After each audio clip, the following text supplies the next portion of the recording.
Hi, this is Dinesh Gangasani. Welcome to my channel. Think about this. చూడండి friends, my dear viewers, ఇప్పుడు ఒకసారి చూస్తే ఇప్పుడు ఎలా ఉందండి, మొత్తము చెమటనండి. ఇప్పుడు ఎట్లా టైం ఎంత అవుతుందంటే 5 o'clock వస్తుందండి. ఇప్పుడు నేను ఈరోజు వీడియో తీసే టైంకి అసలు నిన్నట్టుండైనా ఈ మధ్యకాలంలో చూస్తే ఎండలు మండిపోతున్నాయండి. ఏందండి మొత్తం ఇట్లా తడిచిపోతుంది. ఎందుకు చెప్తున్నాను, ఏంటి అసలు అంటే మీకే తడుస్తుందని అనుకోకండి. అందరికీ ఈ మధ్యకాలంలో ఇలాంటి వాతావరణంతో ఉన్నారండి.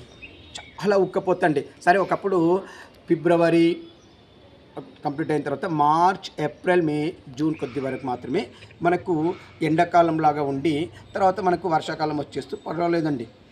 కానీ ఏమవుతుంది ఈ మధ్యకాలంలో అంటే క్లైమేట్లో చాలా చేంజెస్ వచ్చాయండి. చాలా అంటే చాలా చేంజెస్ వస్తున్నాయి. ఇది క్లైమేట్ సెంట్రల్ వాళ్ళు ఇచ్చిన రిపోర్ట్ ప్రకారం నేను చెప్తున్నానండి.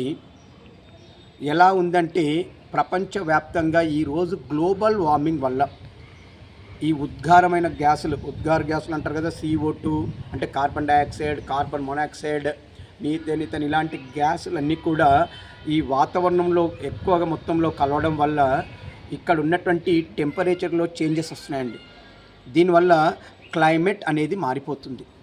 ఇలా క్లైమేట్లో వచ్చే చేంజెస్ వల్ల ఈరోజు మన వెదర్ కండిషన్స్ ఎలా ఉన్నాయంటే మనం అనుకున్న దానికంటే వేడి అనేది ఎక్కువగా ఉంటుంది. ఒక్కటిగా చూస్తే మనము 2023నే క్లైమేట్ సెంట్రల్ రిపోర్ట్ ప్రకారం 2023 ప్రపంచం మొత్తం మీద అత్యంత వేడి సంవత్సరంగా చెప్పడం జరిగింది. కానీ ఆ రికార్డుని ఈ ఇయరే 2024 అధిగమించిందంటే మళ్ళీ 2025 కూడా అధిగమిస్తుంది అన్నట్టుగానే అనిపిస్తుందండి. అంటే 24 రికార్డు 25 కూడా అధిగమించేలానే ఉంది.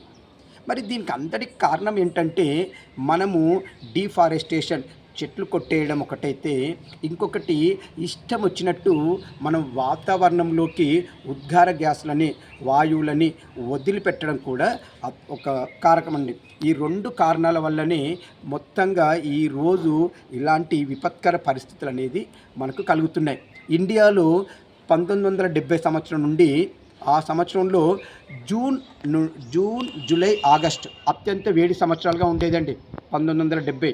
కానీ ఆ రికార్డుని 2023 బ్రేక్ చేస్తే ఈ 2023 రికార్డుని ఈ 2024 బ్రేక్ చేసిందండి. అంటే జూన్, జూలై, ఆగస్ట్ అనేది ఈ 2024 రికార్డు ఎలా ఉందంటే ప్రపంచంలో జూన్, జూలై, ఆగస్టులో ఇంతలా టెంపరేచర్ ఉండడం అనేది ఇన్ని సంవత్సరాల్లో ఇదే మొదటిసారండి. చూస్తున్నారు కదా, ఇప్పుడు ఆగస్టులో కూడా టెంపరేచరే ఉందండి. అంటే హై టెంపరేచర్. అసలు పబ్లిక్ ఇది ఎండాకాలమా, అసలు వర్షాకాలమా, అసలు ఏ కాలం అనేది మనం తెలుసుకోలేకపోతున్నాం. అలాంటి పరిస్థితులు కలుగుతున్నాయి. నిన్న మనం చూసాము. అంటే నేను ఇక్కడ హైదరాబాద్లో ఉంటానండి. నిన్న ఎంత ఎండ అంటే అండి, నిన్న అంత ఎండ అంటే నిన్న 20 అండి డేట్, సెప్టెంబర్ 20. చాలా ఎండ ఉండేనండి. అసలు అనుకున్నామంటే అసలు ఏంటి, అసలు ఎండాకాలం ఎండలాగా అనిపించిందండి. కానీ మళ్ళీ నైట్ చూస్తే 9:50, 9:30 నుండి ఒక 1.5 2 hours కంటిన్యూ వర్షమే. మళ్ళీ నైట్ కొద్దిగా కూల్ అనిపించిందండి. మళ్ళీ మార్నింగ్ చూడండి ఇప్పుడు ఇలా, మార్నింగ్ నుండి ఈవినింగ్ మళ్ళీ ఇలా. అంటే మళ్ళీ ఈరోజు కూడా వెదర్ చూస్తుంటే వర్షం పడేలానే ఉంది. అంటే ఈ వెదర్ కండిషన్స్, క్లైమేట్ కండిషన్స్ అన్నీ కూడా మారిపోతున్నాయి. మరి ఇలా మారడం వల్ల రేపు మన జీవన ప్రమాణాలు కూడా దెబ్బతింటాయండి.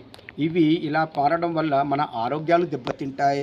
అలానే వీటి ప్రభావము పంటలపైన ఉంటుంది. మొత్తంగా వీటి ప్రభావం కొన్ని కోట్ల మంది పైన ఉంటుందండి. ఈ మధ్యకాలంలో క్లైమేట్ సెంట్రల్ రిపోర్ట్ ప్రకారమే చూడండి, జూన్, జూలై, ఆగస్టులోనే ఈ 3 నెలల కాలంలోనే అధిక వేడి వల్ల కొన్ని కోట్ల మంది ఎఫెక్ట్ అయ్యారు, అంటే ప్రభావితం అయ్యారు. ఇందులో కొంతమంది చనిపోయారు కూడా అండి. June, July, August. మనం మామూలుగా అయితే మార్చ్, ఏప్రిల్, మేలో వడదెబ్బ తగిలి చనిపోయే రీజన్ చూస్తాం. కానీ ఇప్పుడు ఎలా ఉందంటే జూన్, జూలై, ఆగస్టు కూడా ఇలాంటి వడదెబ్బలు ఉంటాయా అన్న పరిస్థితికి వచ్చామండి. సో ఇలా మరి ఈ క్లైమేట్లో ఉండే మార్పుల వల్ల మనం చూస్తున్నాం. ఎక్కడండి, కేరళలో విపరీతమైనటువంటి వరదలు, తుఫాన్లండి. నార్త్ ఇండియాలో కూడా చూస్తున్నాము. ఒక దగ్గర విపరీతమైన వరదలతో కూడినటువంటి తుఫాన్లు పడుతుంటే, ఒక దగ్గర అతివృష్టి ఉంటే, ఒక దగ్గర అనావృష్టితో కూడినటువంటి పరిస్థితులు ఉన్నాయి. మరి ఈ పరిస్థితులకు కారణం ఎవరు? మనం కాదా? ఇది మానవ తప్పిదాలు కాదా? ఒక్కటి మీరు ఆలోచించండి. చెట్లను పెంచండి. నెక్స్ట్ ప్లాస్టిక్ వాడకాలని తగ్గించండి. ఈ ఉద్గార వాయువులని ఉత్పత్తిని చాలా మటుకు తగ్గించండి. అప్పుడే కదండి మనం బతకడంతో పాటు మన ముందు తరాలు కూడా హ్యాపీగా ఉంటాయి. అది మీరు బాగా ఆలోచించండి. సో మనము ఇది ఆలోచించినంత వరకు మనము మన నాశనాన్ని మనమే కోరుకున్న వాళ్ళం అవుతాము. గుర్తుపెట్టుకోండి వీవర్స్, నేను మిమ్మల్ని రిక్వెస్ట్ చేస్తున్నాను, భూమిని మనం కాపాడుకుందాం. భూమి మనల్ని కాపాడుతుంది. అంటే ప్రకృతిని కాపాడుకుందాం. అంటే భూమిని కాపాడుకుంటే ప్రకృతిని కాపాడితే ప్రకృతి మనల్ని కాపాడుతుంది. ప్లీజ్, ఈ క్లైమేట్ చేంజ్కి మనం కాకపోతే ఇంకో 2 రీజన్స్ ఎవరినో నిందించడం కాదండి, మనకు మనంగానే ప్రతి వాడమి ఈ ప్రకృతిని కాపాడుకోవడంలో ఒక యజ్ఞంలా పాల్గొనాలండి. అప్పుడే మనం హ్యాపీగా ఉంటాం, మన ముందు తరాలు కూడా హ్యాపీగా ఉంటాయి. ఇంకా నా ఛానల్ ఎవరైనా సబ్స్క్రైబ్ చేసుకోపోయి ఉంటే సబ్స్క్రైబ్ చేసుకోండి. మంచి మంచి కంటెంట్లతో నేను మీకు వీడియోలను అప్లోడ్ చేస్తుంటాను. సబ్స్క్రైబ్ చేసుకున్న వాళ్ళని గంట బటన్ ప్రెస్ చేయండి. మీరు తెలిసిన ఫ్రెండ్స్కి కూడా ఇన్ఫామ్ చేయండి సబ్స్క్రైబ్ చేసుకోమని చెప్పేసి. నేను ఈ మధ్యకాలంలోనే యూట్యూబ్లోకి ఎంటర్ అయ్యానండి. నాకు ఒకటే గోల్ పెట్టుకున్నానండి, నేను ఇలానే నేచురల్గా తీసే వీడియోలు పెడుతుంటానండి. ఒక్కటి గుర్తుపెట్టుకోండి, నేను ఎంతమంది నాకు ఫాలోవర్స్ అయినా, అంటే ఎంతమంది సబ్స్క్రైబర్స్ అయినా, నేను నా వే ఒకటే డిసైడ్ అయ్యానండి. ఎంతమంది నాకు సబ్స్క్రైబర్స్ అయినా, కొన్ని మిలియన్స్ అయినా సరే, మిలియన్స్ అయినా టార్గెట్ పెట్టుకున్నానండి. అన్ని మిలియన్స్ అయినా పర్వాలేదు, మీలాంటి ఆశీర్వాదం ఉంటే మిలియన్స్ కాదు బిలియన్స్ కూడా నా టార్గెట్ ఉంటుంది. సో కానీ ఎన్ని అయినా సరే నేను మాత్రం ఇలానే మ్యాక్సిమము నేచురల్గా తీయడానికి మాత్రమే ట్రై చేస్తానండి. ఇలానే నా వే వెళ్తుంది. మీ బ్లెస్సింగ్స్ మాత్రం నాకు ఉండాలి. నా ఛానల్ సబ్స్క్రైబ్ చేసుకోండి. మీరు ఎంకరేజ్ చేస్తేనే కదండి నేను మిలియన్స్ నుండి బిలియన్స్ కూడా వెళ్తాను. ఫస్ట్ కేకి వెళ్ళాలి. కే నుండి నెక్స్ట్ టార్గెట్ ఎంఏనండి. కేఎంబి ఇది టార్గెట్ అండి. ఫస్ట్ కే, నెక్స్ట్ ఎం, నెక్స్ట్ బి. ఇంకా నేను 1K కూడా కాలేదండి.